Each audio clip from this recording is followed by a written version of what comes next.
আসসালামু আলাইকুম। বাংলাদেশ বেতার রাজশাহী স্থানীয় সংবাদ পড়ছি নূরজাহান বন্যা। পরিবেশ সুরক্ষা, জলবায়ু পরিবর্তনের ঝুঁকি মোকাবেলা এবং সামাজিক অর্থনৈতিক উন্নয়নে জনসচেতনতা বাড়াতে বগুড়ায় শুরু হয়েছে সপ্তাহব্যাপী বৃক্ষরোপণ অভিযান ও বৃক্ষমেলা। আজ সকালে শহীদ টিটু মিলনায়তন প্রাঙ্গণে মেলার উদ্বোধন করেন বগুড়ার জেলা প্রশাসক মোহাম্মদ তৌফিকুর রহমান।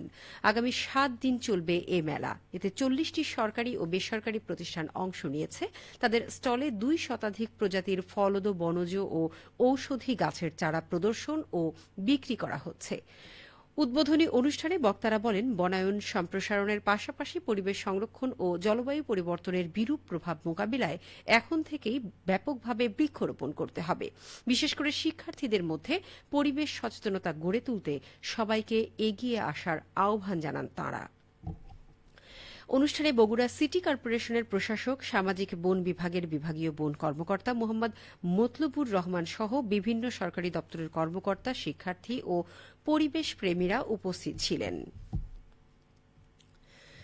রাজশাহী বিশ্ববিদ্যালয়ের আইন বিভাগের শিক্ষার্থী ফোরকান উদ্দিনের ওপর ট্রেনের টিটির মারধরের অভিযোগের প্রতিবাদে আজ বিশ্ববিদ্যালয়ের চারুকলা অনুষদ সংলগ্ন রেলপথ অবরোধ করেন শিক্ষার্থীরা।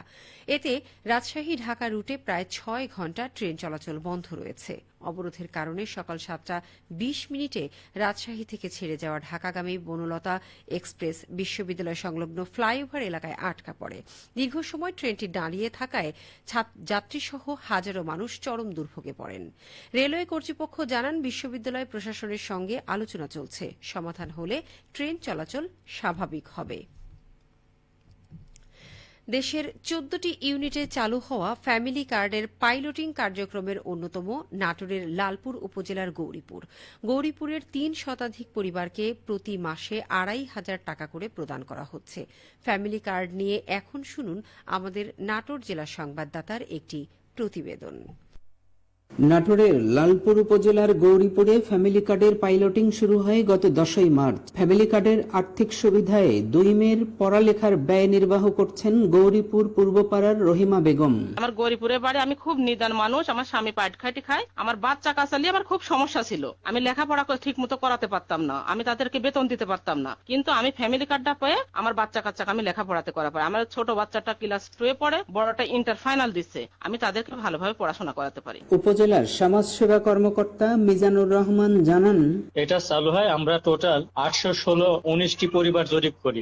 এর মধ্যে থেকে যারা পিএমটি স্কোরের আওতায় এসেছে তাদেরকে ফ্যামিলি কার্ডের আওতাভুক্ত করা হয়েছে এবং তারা প্রতি মাসে ২৫০০ টাকা করে পাচ্ছেন পরিবার প্রতি, এবং তারা টাকাগুলো নিয়মিত এবং খুব সুন্দরভাবে পাচ্ছেন এবং ম্যাক্সিমাম তারা মোবাইল ব্যাংকিং এর মাধ্যমে ইএফটির মাধ্যমে টাকাগুলো পেয়ে আসে। নাটোরের জেলা প্রশাসক আসমা শাহিন বলেন, এই ফ্যামিলি কার্ড পরিবারের নারীদের মধ্যে বিতরণ করার ফলে নারীর ক্ষমতায়ন নিশ্চিত হবে এবং এর ফলে পরিবারের আর্থসামাজিক উন্নয়ন ঘটবে বলে আমরা মনে করি।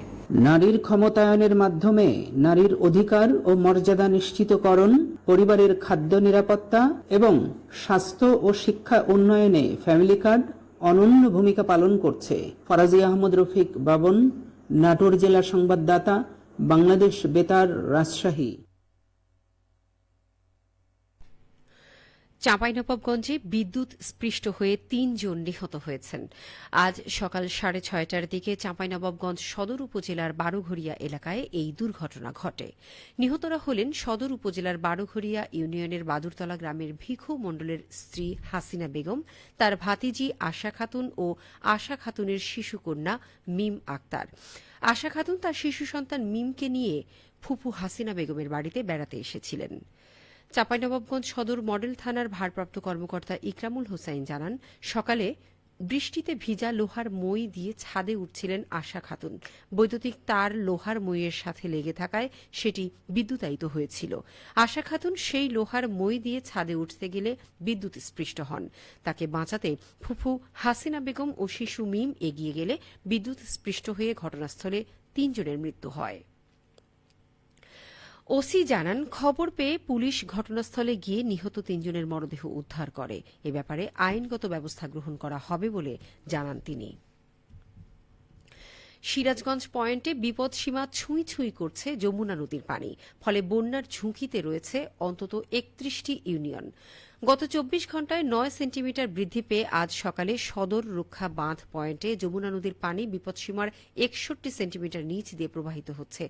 একই সময়ে কাজীপুর মেঘাইঘাট পয়েন্টে ৮ সেন্টিমিটার বৃদ্ধি পেয়ে বিপদসীমার ৯৯ সেন্টিমিটার নিচ দিয়ে বইছে নদীটির পানি। বাংলাদেশ পানি উন্নয়ন বোর্ড সিরাজগঞ্জের উপসহকারী প্রকৌশলী নাজমুল হোসেন বলেন, টানা বর্ষণের ফলে পানি বৃদ্ধি অব্যাহত রয়েছে। চলতি সপ্তাহে পানি বৃদ্ধি অব্যাহত থাকলে বন্যা আক্রান্ত হতে পারে জেলার যমুনা নদীর চরাঞ্চল ও নিম্নাঞ্চল। সবশেষে আবহাওয়া। আজ দুপুর ২টায় রাজশাহীতে তাপমাত্রা ছিল ৩৩ ডিগ্রি সেলসিয়াস। এ সময় বাতাসে আপেক্ষিক আর্দ্রতার পরিমাণ ছিল ৬৪%। রাজশাহী ও পার্শ্ববর্তী এলাকায় আজ সূর্যাস্ত সন্ধে ৬টা৫৪। সংবাদ শেষ হল। আমাদের পরবর্তী সংবাদ বিকেল ৪টা৫।